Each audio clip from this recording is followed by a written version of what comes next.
कर रहा होता है और तभी कुछ बच्चे उसका एडवर्टीजमेंट बोर्ड लेकर वहां से भाग जाते हैं। आर्थर उनका पीछा करता है, वो उन बच्चों को पकड़ लेता है, लेकिन वो बच्चे उसका बोर्ड तोड़ देते हैं और साथ ही उसे बहुत बुरी तरह से मारते भी हैं। दरअसल गौतम शहर के हालात बहुत ज्यादा खराब है। यहाँ लोगों के पास नौकरियां नहीं है, पैसे नहीं है, खाने के लिए खाना नहीं है और गौतम शहर का क्राइम रेट भी बहुत ज्यादा है। इसके बाद आर्थर को दिखाया जाता है जो एक साइकाइट्रिस्ट के पास जाता है, जहां वो जोर जोर से हंस रहा होता है। दरअसल उसे न्यूरोलॉजिकल डिसऑर्डर है। इस बीमारी को कहते हैं साइकोटिकली डिल्यूजनल, जहां पर इंसान अपने दिमाग में एक अलग दुनिया बनाकर रखता है और कभी कभी पेशेंट असली दुनिया में और अपने दिमाग की दुनिया में फर्क नहीं कर पाता।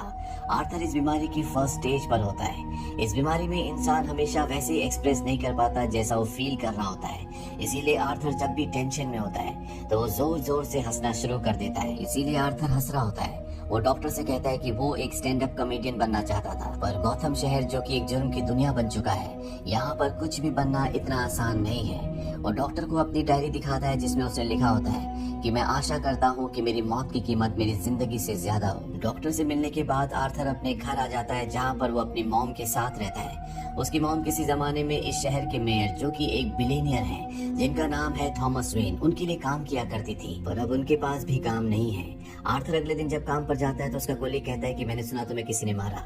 आर्थर कहता है कि वो बच्चे थे। उसका कोलीग कहता है कि गौतम शहर में तुम्हें अपनी सुरक्षा खुद करनी होगी, इसीलिए वो उसे गन देता है। हालांकि आर्थर गन नहीं लेना चाहता, लेकिन उसका कोलीग समझाता है कि इसकी जरूरत गौतम शहर में हर किसी को है। हालांकि आर्थर गन ले लेता है, लेकिन वो अंदर से बहुत मासूम है। वो किसी को कभी भी नुकसान नहीं पहुंचाना चाहता। इसके बाद आर्थर जोकर बनकर बच्चों के एक हॉस्पिटल में जाता है और जब वो बच्चों को हंसा रहा होता है तभी उसकी जेब से गन गिर जाती है, जिसे बच्चे और हॉस्पिटल का स्टाफ देख लेता है। इसके बाद आर्थर जब अपने बॉस को कॉल करता है तो वो आर्थर को बहुत डांटता है। वो कहता है कि तुम हॉस्पिटल में बच्चों के सामने गन लेकर क्यों गए। आर्थर अपनी जॉब बचाने के लिए कहता है कि वो मेरे एक्ट का एक हिस्सा था। उसका बॉस कहता है कि तुम किस तरह के जोकर हो जो एक गन दिखाकर बच्चों के सामने एक्ट करता है। साथ ही वो ये भी कहता है कि तुम्हारे कोलीग ने मुझे बता दिया कि पिछले हफ्ते तुमने उससे एक गन खरीदी थी। दरअसल आर्थर के साथ काम करने वाले जिस आदमी ने आर्थर को ये गन जबरदस्ती दी थी, उसने बॉस को झूठ कह दिया होता है कि आर्थर ने ये गन उससे खरीदी है। इसीलिए आर्थर को काम से निकाल दिया जाता है। आर्थर दुख और फ्रस्ट्रेशन में जोकर के ड्रेसअप में ही अपने घर के लिए निकल पड़ता है और जब वो ट्रेन में होता है तो वहाँ पर 3 लड़के होते हैं जो एक लड़की को छेड़ रहे होते हैं। आर्थर को उन्हें देखकर बहुत गुस्सा आता है, इसीलिए वो जोर जोर से हंसना शुरू कर देता है, क्योंकि वो अपने इमोशंस को सही तरीके से प्रेजेंट नहीं कर सकता। वो लड़की जो वहाँ बैठी होती है उठकर चली जाती है और इसके बाद वो 3 लड़के आर्थर के पास आते हैं। वो कहते हैं कि हमने कोई चुटकुला नहीं सुनाया। आर्थर उन्हें समझाने की कोशिश करता है कि मेरे साथ मेडिकल प्रॉब्लम है, लेकिन वो आर्थर की बात सुनना ही नहीं चाहते। इसीलिए वो पूरी तरह से आर्थर को मारना शुरू कर देते हैं और ये वो पल होता है जब आर्थर के सब्र का बांध टूट जाता है। उसके पास जो गन होती है वो उससे 2 लड़कों को शूट कर देता है। तीसरा लड़का ट्रेन रुकने के बाद यहाँ से भागने की कोशिश करता है, पर आर्थर उसका पीछा करता है और उसे भी मार देता है। इन तीनों को मारने के बाद आर्थर का दिमाग पूरी तरह से सुन्न हो जाता है। वो भागता हुआ एक पब्लिक वॉशरूम में जाता है, जहाँ पर वो डांस करना शुरू कर देता है, यानी कि वो अपनी डिल्यूजन की दुनिया में पूरी तरह से खो चुका है।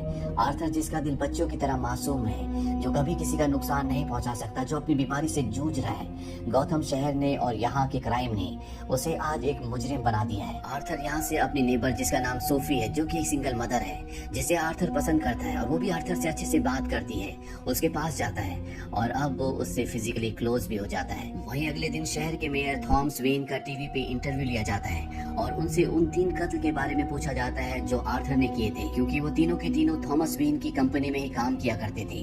थॉमस वेन कहते हैं कि वो कामयाब इंसान थे। गौतम शहर में एक अजीब सी लहर उठ चुकी है, जिसमें सारे के सारे वो लोग जो गरीब तबके के हैं वो अमीरों के खिलाफ हो चुके हैं। इसीलिए गौतम शहर के बहुत सारे लोग उस आदमी की जो जोकर के भेष में था, जिसने 3 कत्ल किए हैं, उसकी निंदा करने की बजाय उसे सपोर्ट कर रहे हैं। अगले दिन आर्थर अपनी साइकाइट्रिस्ट से मिलने के लिए जाता है, जो आर्थर को बताती है कि सरकार ने हमारे काम की फंडिंग पूरी तरह से बंद कर दी है, इसीलिए ये हमारी आखिरी मुलाकात है। यहाँ के लोगों को, सरकार को तुम्हारे जैसे लोगों की कोई जरूरत नहीं है, ना ही मेरे जैसे लोगों की। इस बात से आर्थर को दुख होता है, क्योंकि उसे अब उसके दिमाग की दवा नहीं मिल पाएगी। आर्थर यहाँ से एक स्टैंड अप कॉमेडियन शो के लिए जाता है, जहाँ पर उसकी नेबर सोफी भी शो देखने के लिए आई होती है। टेंशन की वजह से आर्थर को यहाँ पर हंसी आना शुरू हो जाती है, जिसे वो कंट्रोल नहीं कर पाता और उसका पूरा शो खराब हो जाता है। सोफी के साथ आर्थर यहाँ से बाहर जाता है और तभी न्यूज़पेपर में खबर देखते हैं, जहाँ पर जोकर की चारों तरफ तारीफ हो रही होती है। सोफी आर्थर से कहती है कि जोकर ने जो कुछ किया बिल्कुल सही किया, वो तीनों के तीनों कमीने थे, लेकिन उन तीनों जैसे गौथम शहर में अभी भी कई हजार बाकी हैं। यहाँ पर आर्थर देखता है कि लोगों ने अब जोकर का मास्क पहनना शुरू कर दिया है, जो एक तरह का साफ साफ संकेत है कि लोग जोकर को सपोर्ट कर रहे हैं। आर्थर इसके बाद घर आता है। वो देखता है कि टेबल पर कुछ लेटर्स उसकी मॉम ने पोस्ट करने के लिए रखे हैं और इनमें एक लेटर इस शहर के मेयर थॉमस वेन के लिए भी होता है। आर्थर अपनी मॉम से छुपकर लेटर पढ़ना शुरू कर देता है, जिससे उसे पता चलता है कि उसकी मॉम के बीच में और थॉमस वेन के बीच में कभी अफेयर था। वो उन्हीं की कंपनी में जॉब करती थी और आर्थर उनका नाजायज बेटा है। आर्थर की मॉम मुझसे अच्छे से बात की। आर्थर अब पूरी तरह से जोकर के गेटअप में आ जाता है और वो नाचता गाता हुआ सीढ़ियों से नीचे उतर रहा होता है। तभी ऊपर वो दो पुलिस वाले आ जाते हैं, जो पहले भी उससे इन्वेस्टिगेशन करने के लिए आए थे।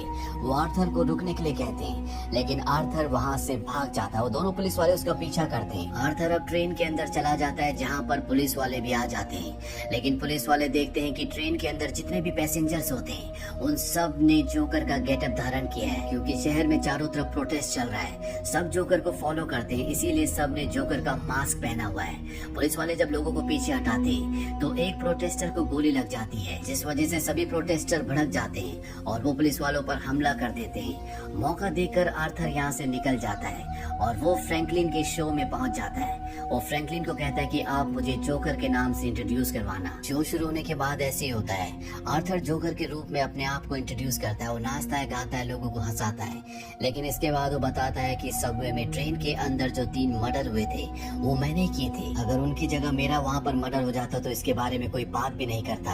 आज उन 3 मर्डर्स की बात इसलिए हो रही है क्योंकि वो तीनों के तीनों ऊंचे तबके से आते थे।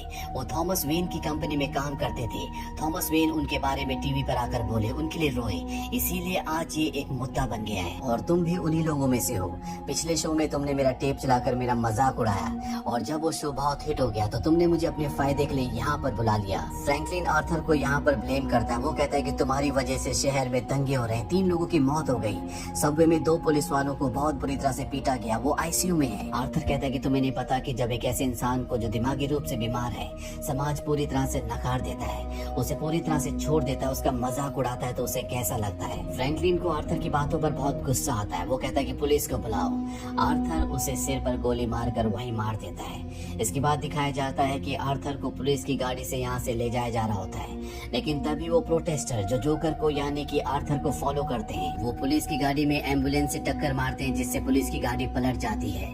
वो आर्थर को बाहर निकालते हैं और इसके बाद आर्थर गाड़ी के ऊपर खड़ा होकर अपना जोकर वाला डांस करता है और नीचे खड़े सभी लोग उसे प्रेज कर रहे होते हैं, यानी कि जोकर अब गौतम शहर का हीरो बन चुका है। वही गौतम शहर जहाँ चारों तरफ दंगे चल रहे हैं। इस माहौल में थॉमस वेन अपनी पत्नी और अपने बेटे ब्रूस वेन को लेकर किसी भी तरह से अपने घर पहुंचना चाहते हैं, पर तभी एक प्रोटेस्टर उनके सामने आकर थॉमस वेन और उनकी पत्नी को गोली मार देता है। उन दोनों की मृत्यु हो जाती है और ब्रूस वेन अनाथ हो जाता है। अंत में हमें दिखाया जाता है कि आर्थर जोर जोर से हंस रहा होता है। वो एक मेंटल हॉस्पिटल में है। उसके सामने उसकी साइकेट्रिस्ट होती है। वो आर्थर से पूछती है कि तुम हंस क्यों रहे हो। आर्थर कहता है कि मुझे एक जोक याद आ गया था पर तुम्हें समझ में नहीं आएगा। इसके बाद आर्थर को हॉस्पिटल से बाहर निकलते हुए दिखाया जाता है और उसके पैरों पर खून लगा होता है, यानी कि उसने साइकाइट्रिस्ट को मार दिया और अब वो आजाद है। जोकर एक ऐसा कैरेक्टर है जो बैटमैन सीरीज में बहुत फेमस है और इस फिल्म में, इस कहानी में हमें ये बताया गया कि एक आम इंसान जो कि दिमागी रूप से ग्रस्त होता है वो किस तरह से एक खूंखार कातिल बन गया। अगर आप बैटमैन सीरीज देखना चाहते हैं तो उसके लिंक्स हमने नीचे डिस्क्रिप्शन में दिए हुए हैं। जोकर मूवी सन 2019 में रिलीज हुई थी। IMDb पर इसकी रेटिंग है 8.4। इस फिल्म का बजट था $70 मिलियन और बॉक्स ऑफिस पर इसने कमाई की थी $1.074 बिलियन की। उम्मीद करते हैं कि ये कहानी आपको पसंद आई होगी।